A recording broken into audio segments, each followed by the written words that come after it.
Dialah Allah subhanahu wa ta'ala, Tuhan seru sekalian alam. Dialah Allah, Raja yang menguasai segala kekuasaan. Dialah Allah subhanahu wa ta'ala, yang maha besar dari segala sesuatu yang besar. Yang besar selain Allah kecil. Dialah Allah subhanahu wa ta'ala, yang maha kaya dari segala sesuatu yang kaya. Yang kaya selain Allah miskin. Dialah Allah subhanahu wa ta'ala, Raja di atas para raja. Yang raja selain Allah budak. Dialah Allah subhanahu wa ta'ala, yang maha perkasa, yang maha kuat. Yang perkasa selain Allah, yang kuat selain Allah lemah. Dialah Allah subhanahu wa ta'ala, yang maha hidup. Yang hidup selain Allah pasti akan mati. Yang ada selain Allah pasti akan tiada. Yang wujud selain Allah pasti akan binasa. Sedangkan hidupnya Allah, adanya Allah, wujudnya Allah selama-lamanya, kekal abadi, tidak akan pernah musnah dan tidak akan pernah binasa. Dialah Allah yang dimana kedekatan hamba dengannya tidak akan membuat hamba itu setara dengannya. Jauhnya hamba darinya tidak akan membuat dinding penghalang antara hamba dengannya. Dialah Allah yang dimana walaupun seluruh hamba-hamba dari awal zaman sampai akhir zaman semuanya berbuat baik, tidak akan menambahkan sedikit pun keagungan di sisi. Dan dialah Allah yang dimana walaupun seluruh hamba-hamba dari awal zaman sampai akhir zaman semuanya berbuat dosa, tidak akan mengurangi sedikit pun keagungan di sisinya.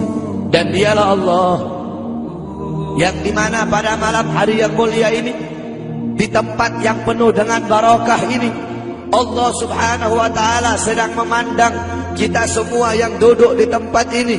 Allah pandang dengan pandangan rahmat, Allah pandang dengan pandangan kasih sayang, Allah pandang dengan pandangan maghfirah, Allah pandang dengan pandangan pengampunan. Kenapa saudara-saudara? Karena kita mendapatkan keberkahan dan kemuliaan dari baginda agung Nabi besar Muhammad sallallahu alaihi wasallam. Allah subhanahu wa ta'ala mengampuni dosa-dosamu yang telah lalu, mulai dari langkahan kaki kalian dari rumah kalian menuju ke tempat ini. Dari tempat ini kalian pulang menuju ke rumah. Di situ Allah ampuni dosa-dosa yang akan datang. Kenapa? Karena duduknya kita di sini mendapatkan barokah dari para ulama. Duduknya kita di sini mendapatkan barokah dari orang-orang saleh. Kita duduk di sini berkumpul bersama para kiai, berkumpul bersama para ustaz, berkumpul bersama orang-orang saleh. Qala Rasul sallallahu alaihi wasallam, "Man zara aliman fa ka'annama zarani, man safa aliman fa ka'annama safahani, man jalasa aliman fa ka'annama jalasani fid dunya, faman jalasani fid dunya ajlastuhu ma'i yaumal qiyamah."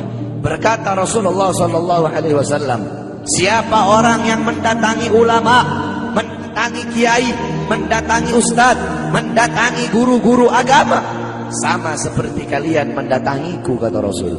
Siapa orang yang musafahah, mencium tangan ulama, mencium tangan kiai, mencium tangan guru-guru agama, sama seperti kalian mencium tanganku. Dan siapa orang yang di dunia duduk berkumpul bersama ulama, duduk berkumpul bersama orang-orang soleh, duduk berkumpul bersama para kiai, sama seperti kalian duduk denganku di dunia. Dan siapa orang yang duduk denganku di dunia, kelak di yaumil qiyamah akan aku dudukkan dia bersamaku. Orang-orang yang beruntung di akhirat, orang-orang yang berbahagia di akhirat, bukanlah orang-orang yang hanya datang sekedar bawa pahala salat, yang hanya datang sekedar bawa pahala zakat, yang hanya datang sekedar bawa pahala haji. Akan tetapi orang-orang yang beruntung di akhirat, orang-orang yang kedua matanya dihalalkan oleh Allah untuk memandang wajah indah baginda Sayyidina Muhammad. Saudara-saudara, kelak di akhirat, kalau kedua mata kita tidak bisa memandang wajah Nabi, kalau kedua mata kita Allah haramkan untuk memandang wajahnya Nabi, kita menjadi orang-orang yang celaka. kita menjadi orang-orang yang rugi kalau nanti tidak bisa memandang wajahnya Nabi Muhammad. Para sahabat-sahabat yang mulia, beliau ingin masuk surga. Tujuannya itu bukan istana yang temboknya terbuat dari emas putih, bukan istana yang tanahnya terbuat dari kasturi, bukan bidadari, bukan telaga Al-Kautsar, bukan telaga Al-Haud. Tujuan para sahabat masuk surga, tujuan para sahabat masuk surga satu, berkumpul dengan Nabi Muhammad SAW. Andaikan di surga tidak ada Nabi, para sahabat tidak ingin masuk surga, saudara-saudara. Sayyidina Ja'far bin Abi Thalib, Ja'far At-Tuyur yang berterbangan di surga. Sayyidina Ja'far bin Abi Thalib, ketika beliau mati syahid, kedua tangannya terputus, Allah gantikan dengan sayap, sehingga Ja'far, ruhnya beliau menghadap Allah Subhanahu wa taala. Ketika ruhnya beliau mau sampai ketika ruh beliau mau sampai di hadapan Allah, tiba-tiba terbayang dari kedua matanya beliau pandangan kepada wajah baginda Nabi besar Muhammad sallallahu alaihi wasallam. Terbayang akan wajah Nabi Muhammad, sehingga beliau bermohon kepada Allah, ya Allah, izinkan aku kembali ke dunia untuk memandang wajah indah baginda Nabi besar Muhammad sallallahu alaihi wasallam. Sayyidina Abu Bakar As-Siddiq radhiyallahu anhu, ketika beliau sedang berkumpul bersama Nabi Muhammad berkata, wahai Abu Bakar, apakah engkau sudah makan? Kata Sayyidina Abu Bakar, aku belum makan ya Rasulullah. Pulanglah engkau pergi makan dulu. Pulang Sayyidina Abu Bakar As-Siddiq. Ketika Sayyidina Abu Bakar As-Siddiq pulang, tidak lama kemudian datang lagi. Kata Rasul, wahai Abu Bakar, aku tidak pernah melihat orang makan secepat itu. Kok cepat banget engkau makan? Apa kata Sayyidina Abu Bakar, ya Rasulullah, ketika aku akan memakan makanan itu ya Rasulullah, tiba-tiba teringat wajahmu ya Rasulullah. Makanya aku tinggalkan makanan itu dan aku kembali ke sini lebih memilih untuk memandang wajah indahmu ya Rasulullah. Maka rugi, celaka kalau kelak di akhirat kita tidak bisa memandang wajahnya Nabi Muhammad. Nah, bagaimana caranya biar kita bisa memandang wajahnya Nabi? Bagaimana caranya biar kita bisa berjumpa dengan Nabi? Di akhirat kita tidak bakal bisa berjumpa dengan Nabi. Di akhirat kedua mata kita tidak bakal bisa memandang wajah Nabi kalau di dunia kita jauh dari majlis-majlis Nabi Muhammad. Kenapa? Karena kadar kedekatan kita dengan Nabi kelak di akhirat, jarak jauh atau dekatnya kita dengan Nabi nanti di akhirat, itu menurut kadar kedekatan kita di dunia dari majelis-majelis seperti ini. Jaraknya kita dengan Nabi nanti di akhirat itu menurut jarak jauh atau dekatnya kita di dunia dengan majelis-majelis seperti ini. Kalau di dunia kita dekat dengan majelis-majelis ilmu, dekat dengan majelis zikir, dekat dengan para pewarisnya Nabi, dekat dengan penyambung lidahnya Nabi, dekat dengan para ulama, dekat dengan orang-orang soleh, maka kelak di akhirat Allah pun akan kumpulkan kita bersama Nabi Muhammad. Kenapa? Karena majelis seperti ini, perkumpulan seperti ini warisan Nabi Muhammad. Nabi Muhammad tidak mewarisi harta, tidak mewarisi pangkat, tidak mewarisi jabatan, tidak mewarisi emas, tidak mewarisi permata, tidak mewarisi kekuasaan, tidak mewarisi dirham, tidak mewarisi rupiah. Warisannya Nabi ilmu, amal, akhlak, wara, khauf, ikhlas, sabar, takwa, istiqamah, ibadah, zuhud, qanaah. Ini warisan Nabi Muhammad. Sehingga kita duduk di sini untuk menerima warisannya Nabi. Abu Hurairah radhiyallahu anhu, beliau pergi ke pasar. Beliau berkata, wahai orang-orang pasar, di masjid sedang dibagi-bagikan warisannya Nabi. Yang berdagang menutup dagangannya, yang berbisnis menghentikan bisnisnya, mereka pergi ke masjid. Ketika mereka sampai ke masjid, mereka bilang, wahai Abu Hurairah, mana katanya sedang dibagi-bagikan warisannya Nabi? Di sini cuma ada halago-halago ilmu, cuma ada perkumpulan-perkumpulan ilmu. Apa kata Abu Hurairah? Perkumpulan ilmu, majelis ilmu, itulah warisan Nabi Muhammad. Kita duduk di sini menerima warisannya Nabi. Maka warisan mana yang lebih mulia selain daripada warisan Nabi Muhammad? Warisan mana yang lebih agung selain daripada warisan Nabi Muhammad? Warisan mana yang lebih berharga selain daripada warisan Nabi Muhammad? Warisan mana yang lebih bermanfaat selain daripada warisan Nabi Muhammad?